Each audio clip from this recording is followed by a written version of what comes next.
بسم اللہ الرحمن الرحیم۔ السلام علیکم ورحمۃ اللہ وبرکاتہ۔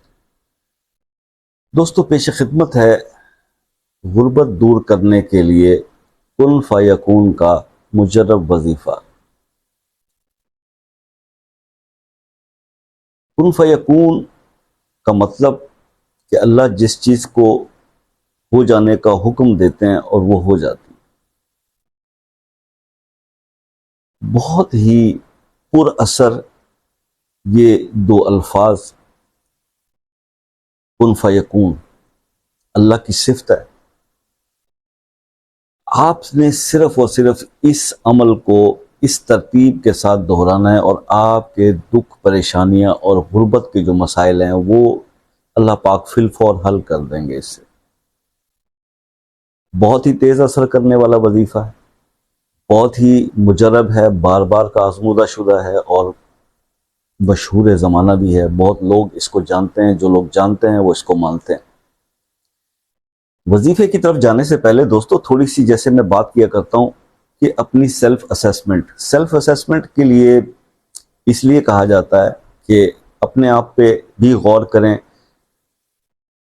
میرا جی اکثر جو لوگ بولتے ہیں نا کمنٹس کے اندر، میرا جی وظائف پہ اعتماد اٹھ گیا ہے، میں جی یہ ہو گیا، میں جی وہ ہو گیا۔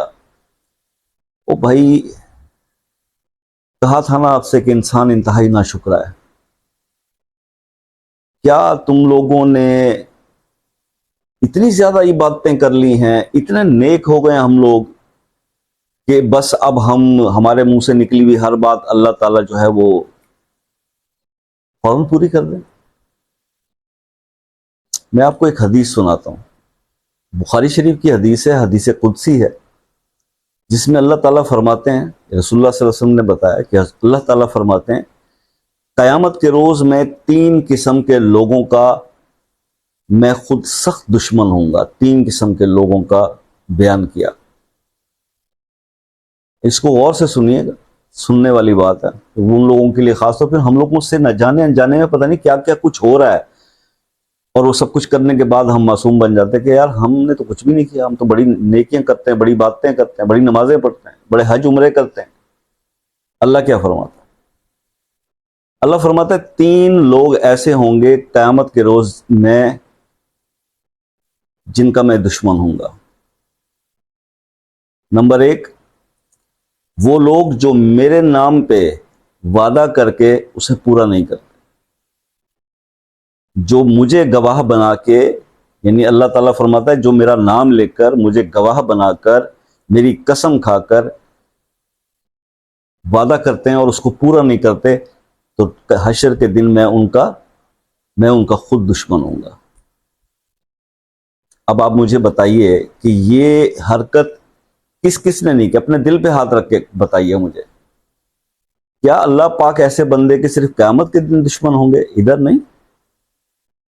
یہ جب اتنی ناپسندیدہ چیز ہے رب کی نظر میں، تھوڑی سی اسیسمنٹ تو پھر خود بھی کر لیا کرے نا اپنی۔ یہ ہم نہیں کرتے، یہ ہمیں تکلیف ہوتی ہے کیونکہ ہمیں اپنے عیب نظر نہیں آتے۔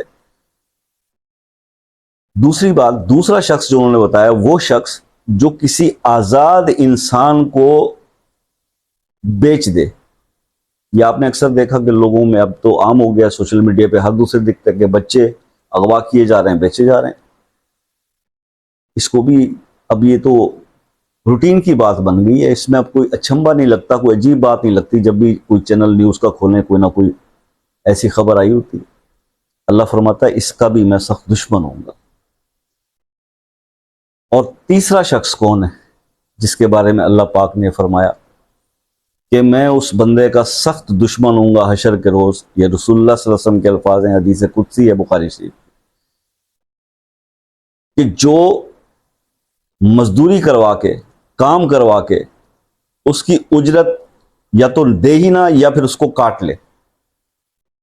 یہ تو اکثر ہوتا ہے۔ کس شخص نے یہ نہیں کیا؟ اب اسیسمنٹ کریں اپنی بیٹھ کے۔ خاص طور پہ میں ان لوگوں سے مخاطب ہوں جو بہت اچھا وقت گزار کے اب کسی تکلیف میں آئے اور آج وہ یہ کہتے ہیں جی کہ ہم تو بڑی وظیفے کرتے ہیں، ہمیں رزلٹ نہیں ملتا۔ میرے بھائی، پہلے اپنی اسیسمنٹ کرو، غلطیاں ہوئی کہاں پہ۔ اگر کسی کے ساتھ کوئی زیادتی کی ہے تو فوراً جا کے اس سے ہاتھ جوڑ کے معافی مانگ لو اور اس کا حق اسی دنیا میں ادا کر دو، اور اللہ سے توبہ کرو.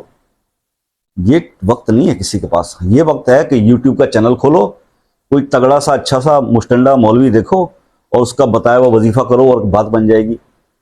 وہ مولوی تو خود پتہ نہیں کن مجبوریوں کے تحت اٹھ کے کھڑا ہوتا ہے یہ یوٹیوب پہ ویڈیو بنانے کے لیے. بھائی معذرت کے ساتھ مہربانی کریں. اب تیسرا بندہ وہ بتایا گیا کہ جو مزدور کی مزدوری کھا جاتے ہیں, جو کام کر کے اس میں کیڑے نکالتے ہیں اور پھر اس کو پورا معاوضہ نہیں دیتے, تو ایسے لوگوں کا اللہ پاک فرماتا ہے حشر کے دن میں سب سے بڑا دشمن ہوں گا. سب میں نے چیز آپ کو بتا دی, حدیث آپ نے سن لی. اب تھوڑا سا غور کیجئے کہ یار ہم سے زندگی میں ایسے کتنے ہی کام ہوئے ہوں گے. گھر پہ کام کروایا ہوگا, مزدور سے مزدوری طے کی ہوگی, شاید اس میں کوئی گھپلا ہوگا, یعنی کیسے بے انتہا کام, کسی سے وعدہ کیا ہوگا قسم سے یار میں یہ تیرا کام ضرور کروں گا, پھر نہیں کیا ہوگا.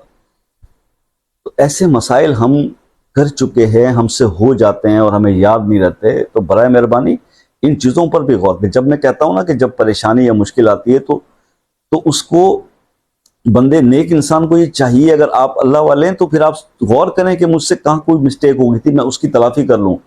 اس کے بعد پھر وظائف پڑھیں, نمازیں پڑھیں, عبادتیں کریں, نوافل پڑھیں, قبول ہوتی ہیں. میرے جی وظائف قبول نہیں ہوتے بھائی, پہلے اپنے آپ کو سدھارو. خیر میں آپ کو کن فیکون کا یہ زبردست وظیفہ بتانے جا رہا ہوں. 7 دن کا عمل ہے, 6 دن سے پہلے آپ کے کام ہو جاتے ہیں. یعنی کہ رزق آپ کے دروازے توڑ کے آپ کے پاس آئے گا. صرف آپ نے عصر کی نماز کے بعد, عصر کی نماز پڑھنے کے بعد, خواتین گھر میں کر لیں, مرد حضرات مسجد میں نماز پڑھتے ہیں, نماز پڑھنے کے بعد اسی جگہ پر بیٹھ جائیں, سلام پھیر کے دعا مانگ کے وہیں بیٹھ جائیں, اٹھیں نہیں وہاں سے, اور وہاں پر بیٹھے بیٹھے آپ خواتین گھر میں اور مرد حضرات مسجد میں خاموشی سے بغیر کسی سے بات کیے, آپ نے کسی سے بولنا نہیں ہے. آپ کو کچھ سلام بھی کر لینا, پھر آپ نے جواب اس ٹائم پہ نہیں دینا, بعد میں معذرت کر لیجئے گا کیونکہ آپ عمل پڑھ رہے ہوں گے. تو آپ نے کرنا کیا ہے کہ اول آخر اپنے 3 بار درود شریف پڑھنا ہے, درود ابراہیمی نماز والا, صرف 3 بار پڑھ لیں. اور اس کے بعد آپ نے 3 تسبیحاں یعنی 300 بار. تسبیح کا تھوڑا سا کہنے میں 300 اس کی تعداد ہے. تسبیح جب میں 3 بولتا ہوں نا, اس میں تھوڑا سا یہ ہوتا ہے بعض اوقات جو وہم ہوتا ہے یا ڈاؤٹ کہ بھئی آج کل تسبیحیں کچھ ایسی آ رہی ہیں کہ تسبیح میں 101 یا بعض اوقات 102 دانے بھی ہوتے ہیں, تو اس سے جو ہے وہ کیلکولیشن میں جو ہے وہ تھوڑا سا مسٹیک ہو جاتا ہے. تو آپ گن لیجئے کہ 100 دانے ہی ہوں تسبیح میں تو 3 تسبیح کر لیں. ادروائز آپ گن کر 300 بار کن فیکون کن فیکون کن فیکون یہ پڑھیں گے اپنے مقصد کے لیے. جو بھی آپ کی حاجت ہے, ظاہر دولت اور پیسے کی حاجت ہے تو پیسہ ہی مانگیے گا, رزق کی بات نہ کیجیے گا. اگر آپ نے اللہ سے رزق مانگا تو رزق میں تو بہت کچھ آ جاتا ہے, ٹھیک ہے. اب رزق, نیک اولاد بھی رزق ہے, پتہ چلے آپ کو اللہ تعالیٰ نے ایک اور بچہ دے دیا. آپ نے رزق مانگا تھا نا, رزق اچھا دوست بھی ایک رزق ہے, تو وہ اللہ تعالیٰ نے ایک اور دوست پیدا کر دیا, آپ کا بنوا دیا. آپ کو پیسے کی ضرورت ہے, بس پیسہ مانگے. اپنی دعا میں آپ مانگ لیں کہ اللہ پاک مجھے 1 لاکھ روپے کی ضرورت ہے, 50 لاکھ روپے کی ضرورت ہے, 1 کروڑ کی ضرورت ہے. آپ پیسہ مانگیں, اللہ پیسہ دے گا. اب ہوتا ہی ہے کہ ہم کیونکہ دعا کے وقت بہت زیادہ مسلمان بننے لگ جاتے ہیں, تو پھر وہی کہ بھئی رٹے رٹے الفاظ, یا اللہ میرے رزق میں اضافہ فرما, یا اللہ میرے رزق میں برکت عطا فرما, یا اللہ خیر و برکت کے دروازے کھول دے. اب ان دعا کے اندر کہیں پہ بھی آپ نے یہ ذکر نہیں کیا کہ اللہ پاک مجھے بچے کی فیس بھرنی ہے, مجھے 5 لاکھ روپے کی ضرورت ہے, 5 لاکھ کا بندوبست عطا فرما دے. آپ یہ بولیں نا, اللہ کو تو پتہ ہے, اللہ کو پتہ ہے کہ اس کی ضرورت کیا ہے, لیکن آپ منہ سے بولیں, کیا پتہ آپ کی تقدیر میں لکھا ہو کہ یہ منہ سے مانگے گا تو میں اس کو دے دوں گا. اب آپ وہ پیسے مانگ ہی نہیں رہے. تھوڑا سا ٹیکنیکلی آپ اس کو لے کے چلیں چیزوں کو, انشاءاللہ حالات ضرور بدلیں گے.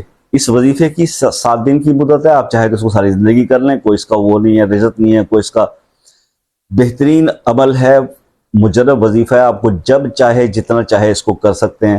اللہ تعالیٰ کرنے کی توفیق عطا فرمائے اور آپ کے مسائل حل کر دے. یہی ہماری ہمیشہ دعا رہی ہے, آپ سے دعاؤں کی درخواست کرتے ہیں. ملتے ہیں نیکسٹ ویڈیو میں, تب تک کی اجازت دیجیے. اللہ حافظ.